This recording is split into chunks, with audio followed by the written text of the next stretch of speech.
அண்ணல் அம்பேத்கரை ஒரு மாநாட்டில் பேச கூப்பிடுறாங்க. நல்லா கவனிச்சிட்டியா?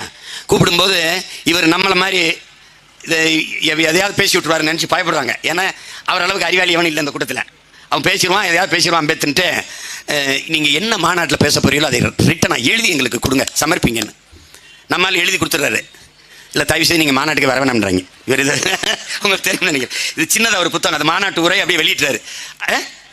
சாதி ஒழிப்பு அதில் என்ன சொல்றாரு பாருங்க.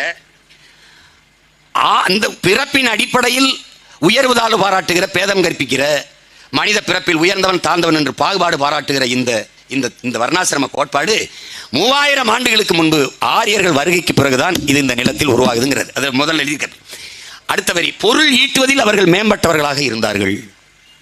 அவ்வப்போது எழுகிற கிளர்ச்சிகளை தடுப்பதற்கு அவர்கள் என்ன பண்றாங்க? சாதியை கொண்டு வருகிறார்கள். இந்த சாதியை நம்ப வைப்பதற்கு மதத்தை உருவாக்குகிறார்கள்.